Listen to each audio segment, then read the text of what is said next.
IPL வந்து restart ஆக இருக்கு. இது மும்பைக்கு தான் சாதகமாக வந்து பிசிசிஐ பண்ணியிருக்காங்க. ஆர்சிபிக்கு அவ்வளோதான் முடிச்சு விட்டீங்க போங்க, என்னங்க இது டைம் டேபிள் எல்லாம் வந்து எங்கள் ஹோம் கிரவுண்டில் போட்டிருக்கீங்க, அவையில தான் நாங்கள் ஜெயிப்போம் அப்படின்ற மாதிரி பார்த்தீங்கன்னா ஆர்சிபி ஃபேன்ஸ் எல்லாம் கதறிட்டு இருக்காங்க.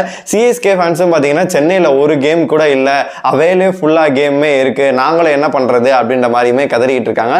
அது மட்டும் இல்லாமல் மும்பை அணியில் ஃபாரின் பிளேயர் இல்லாமல் அவங்களால வந்து பிளே ஆஃப் போக முடியுமா, அதே மாதிரி ஆர்சிபியாலையும் போக முடியுமா, என்ன நடக்க போகுது எல்லாத்தையுமே நம்ம ஃபுல்லாகவே பார்த்தோம். ஹாய் மக்களே, நான் உங்க ஷாம்.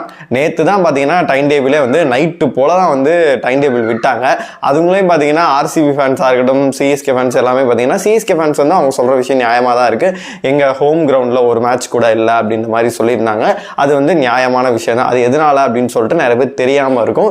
அதனால ஏன்னு கேட்டிங்கன்னா ஒரு மெயில் கூட வந்துச்சு, ஒரு மிரட்டல் கூட இருந்துச்சு. அதனால எதுக்கு தேவையில்லாமல் வந்து வீரர்கள் பாதுகாப்பிற்கும் மக்களுமே இருப்பாங்க, அதனால அந்த பாதுகாப்பு கருதி சரி நம்ம கொஞ்சம் அவையிலே நடத்தணும், 2 மேட்ச் தானே இருக்கு அப்படின்னு சொல்லிட்டு தான் பிளான் பண்ணியிருக்காங்க. இவங்க உடனே இல்லைங்க அவர் தோனி வந்து ரிட்டையர் ஆக போறாரு, இங்கே ஹோம் கிரவுண்ட்னா ரிட்டையர் ஆகி விடுவார், அந்த தப்பை நாங்கள் பண்ண விட மாட்டோம், 26க்கு அவர் வரணும் அப்படின்றதுக்காண்டி அவே கொண்டு போனாங்கன்னு சொல்றாங்க.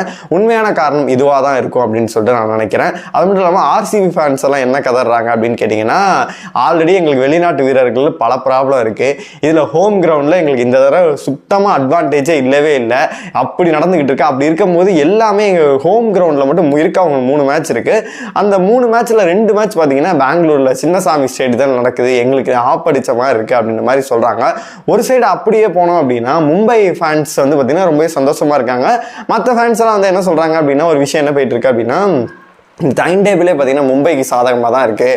எல்லாத்துக்கும் பார்த்தீங்கன்னா அங்கங்கே வந்து இது ஸ்டேடியம் எல்லாம் போட்டிருக்கேன், மும்பை மட்டும் வாங்கடை கொடுத்து வச்சுருக்கீங்க.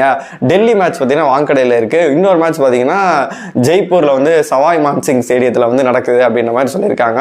அவங்களுக்கு அட்வான்டேஜ் அதிகமாகவே இருக்குது. ஏன்னா அந்த மேட்ச்சில் ஆர்ஆர் கூட வந்து அவங்க சூப்பராகவே ஜெயிச்சிருப்பாங்க, அதே கிரவுண்ட் கொடுத்துருக்காங்க. வாங்கடை எப்போதுமே அவங்களுக்கு வந்து அட்வான்டேஜ் அதிகமாகவே இருக்கும், அங்கேயுமே கொடுத்துருக்காங்க. ஏண்டா போன மேட்ச் ஜிடி மேட்ச் கூட அங்கே தான் தோத்தாங்க, டஃப் ஃபைட் கொடுத்தாங்க. யாருக்கு எந்த ஹோம் கிரவுண்ட் கொடுத்தாலும் பிளேயர்ஸால கண்டிப்பாக விளையாட முடியும். அந்த ஹோம் அட்வான்டேஜ் எதிர்பார்த்த மாதிரி வரலை அப்படின்னா அதுக்கு வந்து டைம் டேபிள் போடுறவங்கலாம் காரணமாக இருக்க முடியுமா? இதெல்லாம் வந்து கருத்தில் சொல்லவே கூடாது, நொண்டி சாக்கெல்லாம் சொல்லவே கூடாது. இருக்க பிளேயர்களை வச்சு விளையாட பார்க்கணும் அப்படின்னு தான் சொல்லணும். ஃபர்ஸ்ட் நான் மும்பை அணிலேருந்தே ஸ்டார்ட் பண்ணேன். மும்பை அணி இப்போ ஒரு சப்போஸ் வந்து ஃபாரின் வீரர்கள் இல்லாமல் அவங்களோட ஆட முடியுமா அப்படின்னு கேட்டிங்கன்னா கண்டிப்பாக முடியும். அவங்கள்ட்ட அந்த மாதிரி பிளேயர்களுமே இருக்காங்க அப்படின்னு தான் சொல்லணும். எல்லா டீமும் மாதிரி பார்த்தீங்கன்னா ஒரு சில டீமுங்க நிறைய டீம் பார்த்தீங்கன்னா இப்போ ஜிடி கூட எடுத்துக்காங்க, பார்த்தீங்கன்னா நம்ம இந்தியன் பிளேயர்ஸ் வச்சு விளாடுவோம், ஃபாரின் ஸ்லாட்ல 2 பேர் இருந்தால் போதும் அப்படின்னு சொல்லி நம்பிக்கையாக விளையாண்டாங்க.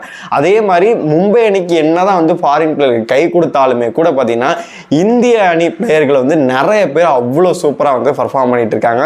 அந்த தவிர தான் வந்து சிஎஸ்கே அணி வந்து வருஷம் பண்ணிட்டு இருக்காங்க. ஒரு இந்தியன் பிளேயரை வந்து எடுத்து உள்ள பிடிச்சி போட்டிருந்தீங்க அப்படி கேஎல் ராகுல்லாம் எடுத்து போட்டிருந்தீங்க அப்படின்னா ரொம்ப அட்வான்டேஜ் இருந்திருக்கும். அந்த விதத்தில் தான் அவங்க தப்பு பண்ணிட்டாங்க.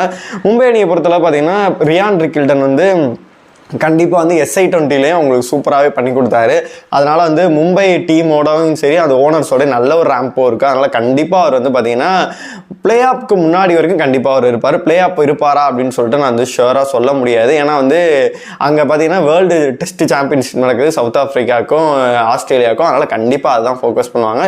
இவங்களுமே நீங்கள் போங்க அப்படின்ற மாதிரி தான் சொல்லுவாங்க. அதனால் வந்து என்னை பொறுத்த வரைக்கும் இந்த 2 போட்டி கண்டிப்பாக அவர் எதிர்பார்க்கலாம். இதுக்கப்புறமேட்டு அவர் இருப்பாரா அப்படின்னு சொல்லிட்டு தெரியவே இல்லை. ட்ரெண்ட் போல்ட்டை பொறுத்தளவு பார்த்தீங்கன்னா நியூசிலாந்து பிளேயர் தான், அதனால் அவர் ஒன்றும் பிரச்சனை இல்லை. அவர் வர சொன்னாங்கன்னா கண்டிப்பாகவே வந்துடுவார்.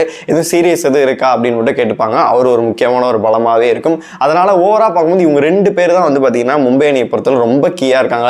வில் ஜாக்ஸாக இருக்கட்டும், சாட்னராக இருக்கட்டும், இவங்களாம் வந்து ஓரளவு பண்ணுறாங்க. ஒரு சில டைம் வந்து சர்க்கிள் ஆயிடுது. ஆனால் இவங்க 2 பேர் மட்டும் தான் ரொம்ப கீயாக இருந்து மும்பை இந்தியன்ஸ்க்கு வந்து பர்ஃபார்ம் பண்ணிட்டு இருக்காங்க. சரி ஓகேப்பா, இவங்கெல்லாம் இல்லைப்பா மும்பை இந்தியன்ஸ் என்ன பண்ண போகிறாங்க அப்படின்னு நீங்கள் கேட்டிங்கன்னா அங்கே தான் வந்து செம்மையான ஆர்டரில் வந்து அவங்க செட் பண்ணி வச்சிருக்காங்க. நீங்கள் சொல்லலாம் விக்கெட் கீப்பர் ரியான் ரிக்கில்டன் இல்லைன்னா என்ன பண்ணுவாங்க அப்படின்னு கேட்டிங்கன்னா, ராபின் மின்ஸ்னு ஒருத்தர் இருக்காரு, 2 மேட்ச் வாய்ப்பு கொடுத்தாங்க, சரியாக பர்ஃபார்ம் பண்ணல. இன்னொன்று பார்த்தீங்கன்னா கிருஷ்ணன் ஸ்ருஜித் அப்படின்னு சொல்லிட்டு பார்த்தீங்கன்னா சுஜித்னு நினைக்கிறேன், கிருஷ்ணன் தான் நினைக்கிறேன். அவர் பார்க்கறதுக்கு அப்படியே இஷான் கிஷன் மாதிரி இருப்பார், லெஃப்ட் ஹேண்ட் பேட்ஸ்மேன் தான். அவர் விக்கெட் கீப்பிங் சூப்பராகவே பண்ணுவார். அவரை பிடிச்சி பார்த்தீங்கன்னா போட்டு போயிடுவாங்க. அப்புறமேல ராஜ் பாவாவும் பார்த்தீங்கன்னா ஒரு டீசெண்டாக பேட்டிங் ஆடக்கூடியவர். ரோஹித் சர்மாவுக்கு ரீப்ளேஸ்மெண்ட்டாக ஒரு மேட்ச் கூட அவரை கொண்டு வந்திருந்தாங்க. நீங்கள் அவரை கூட அப்படியே வர 2 பிளேயர் கூட ஆன்லைன் உள்ளே இறக்கி விட்டு ஆன்லைன் வரலைன்னா கூட பார்த்தீங்கன்னா ஓப்பனிங் ரியான் ரிக்கல்டனுக்கு பதிலாக வந்து நமந்தீரையும் ரோஹித் சர்மா ஓப்பனிங் பண்ணுவாங்க. 1 டவுன் வந்து ஸ்கை இறங்கிடுவார், அப்புறம் திலக் இறங்குவார், அப்புறமேட்டு ஹர்திக் பாண்டியா இறங்குவார். இந்த டாப் ஆர்டர் வந்து இவங்க ஓரளவு ரன் தேத்த முடிஞ்சிச்சுனாவே பார்த்தீங்கன்னா சூப்பராகவே முடிஞ்சு போயிடும். பவுலிங்கை பொறுத்தளவு சொல்லவே தேவையில்ல, அஸ்வினி குமார் சூப்பராக பண்ணிக்கிட்டு இருக்காரு. பவுல்டர்னா என்ன தங்கம், நீ வா தங்கம் அப்படின்னு சொல்லிட்டு பார்த்தீங்கன்னா அவரையுமே உள்ளே எடுத்துகிட்டு வந்துடுவாங்க. கரண் சர்மா அவங்களுக்கு ஒரு ஆப்ஷன் இருக்குது. அது மட்டும் இல்லை, விக்னேஷ் புத்தூருக்கு வந்து இன்ஜுரி ஆகிறதுனால வெளியில் போயிட்டாரு. இல்லைன்னா வந்து அவங்களுக்கு இன்னுமே கூட கொஞ்சம் பலமாகவே இருந்திருக்கும். ஆனால் வந்து அஸ்வினி குமார் என்னை பொறுத்த வரைக்கும் நல்லா பண்ணி கொடுத்துருவாரு. விக்னேஷ் புத்தூரில் நம்ம கரண் சர்மா அவருமே பார்த்தீங்கன்னா நல்லா பண்ணி கொடுத்துருவாரு. பவுலிங்கை பொறுத்தவரை பார்த்தீங்கன்னா எங்கள் போல்டு போனால் என்ன, ஹர்திக் பாண்டியா, இவர் தீபக் சகார், இவங்கெல்லாம் பூம்ரா இருக்கார். இந்த மாதிரி வந்து மேனேஜ் பண்ணுறதுக்கு நல்ல தகுதியோடு பார்த்தீங்கன்னா மும்பை அணி இருக்குது. அதனால் மற்ற டீம்கள் வந்து பார்த்தீங்கன்னா பிளே போறப்ப ஐயோ இவங்க இல்லையே, ஃபாரின் வீரர்கள் இல்லையே அப்படின்னு சொல்லிட்டு கவலைப்படலாம். ஆனால் மும்பையை பொறுத்தளவு அந்த கவலைப்படவே தேவையில்லை அப்படின்னு தான் நான் சொல்லுவேன். ஏன்னா நான் சொன்ன மாதிரி இந்த டாப் ஆர்டரும் சூப்பராகவே இருக்கு. பவுலிங்க்கு வந்து பூம்ரா, தீபக் சகார் ஓரளவு ஓவர் கிழிஞ்சா ஓரளவு நல்லா போட்டார். அஸ்வினி குமார் ஜிடி மேட்ச்ல செம்மையா பண்ணி கொடுத்தாரு. கன்கஷன் சப்பா தான் உள்ள வந்திருந்தாரு, வேற லெவல்ல பண்ணி கொடுத்துட்டு இருந்தாரு. அதனால அவரை ஸ்ட்ரெயிட்டாவே உள்ள எடுத்துட்டு வந்துருவாங்க. அதனால என்னை பொறுத்த வரைக்கும் எம்ஐ அணிக்கு இது சாதகமாக தான் இருக்கும். ஃபாரின் வீரர்கள் இப்பல இருந்து வரலன்னா கூட பார்த்தீங்கன்னா அவங்களுக்கு சூப்பராகவே பண்ணி கொடுத்துருவாங்க அப்படின்னு தான் சொல்லணும். அப்படியே நம்ம வந்து சிஎஸ்கே அணிக்கு வந்தோம் அப்படின்னா பத்திரானா ஸ்ரீலங்காவில் தான் இருக்கார், அவருமே வந்துடுவார். நூர் பார்த்தீங்கன்னா ஆப்கானிஸ்தான் தான், அவருமே பார்த்தீங்கன்னா உடனே வந்துடுவார். நூர் பத்திரானா இவங்க 2 பேர் இருக்காங்களா, அவங்களுக்கு ஒரு பிரச்சனையே கிடையாது. மற்ற யாராச்சும் இப்போ டெவல் பிரேவிஸ் பார்த்தீங்கன்னா ஆஸ்திரேலியா பிளேயர், அவர் எதுவும் வரலைன்னா தான் இவங்க என்ன பண்ணுவேன், ஏன்னா அவர் தான் சூப்பராக பண்ணி கொடுத்துட்ருக்காரு. அவர் இல்லைன்னா கூட பார்த்தீங்கன்னா இப்போ உர்வில் பட்டேல் நல்லா தான் பண்ணுறாரு, ஆயுஷ் மாத்திரை நல்லா தான் பண்ணுறாரு. அந்த மாதிரி இருக்கலாம், ஏன்னா போச்சு அவங்க போகிறதுக்காக தான் பார்ப்பாங்க. அவங்கள பொறுத்த வரைக்கும் ஃபாரின் பிளேயர்கள் வந்து அந்த அளவு அவங்களுக்கு வந்து ரொம்ப அதிகமாக யூஸ் பண்ணி கொடுத்தது அப்படின்னு சொல்லிட்டு யாருமே கிடையாது.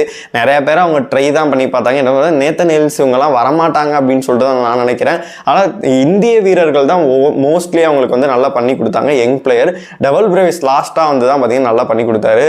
பத்திரானா எப்படி பண்ணாருன்னு சொல்லிட்டு நம்ம பார்த்தோம். ஒரு சில மேட்ச் தான் நல்லா பண்ணாரு, மற்ற எல்லா மேட்சும் பார்த்தீங்கன்னா ஓவர் கிளிகளும் இருந்துச்சு. கலில் இங்கே தான் இருக்காரு, பார்த்தீங்கன்னா அவருக்கு சப்போர்ட் பண்ணி கொடுத்துருவாரு.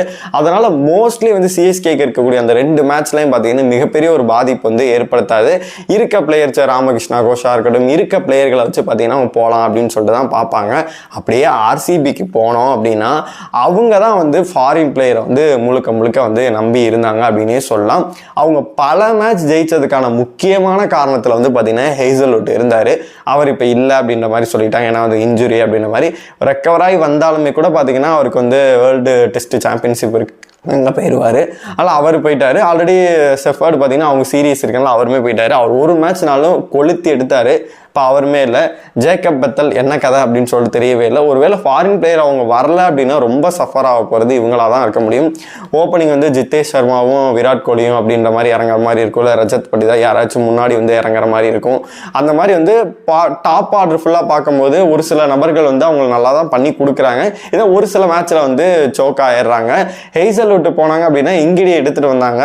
இங்கிடியை வந்து அந்த அளவு பர்ஃபார்ம் பண்ண முடியுமா தெரியல. ஒருவேளை அவருமே வரல அப்படின்னா இங்கே என்ன பண்ண போகிறாங்க அப்படின்னு சொல்லிட்டு தெரியவே இல்லை. என்னை பொறுத்த வரைக்கும் ஃபாரின் பிளேயர் இல்லை அப்படின்னா ரொம்ப சஃபர் ஆக போகிறது வந்து ஆர்சிபி அணி தான். அதுவும் இல்லாமல் அவங்க ஹோம் கிரவுண்டு வேறு பார்த்தீங்கன்னா அவங்களுக்கே அது பார்த்தீங்கன்னா ரொம்ப மோசமாக இருக்குது அப்படின்னு தான் சொல்லணும்.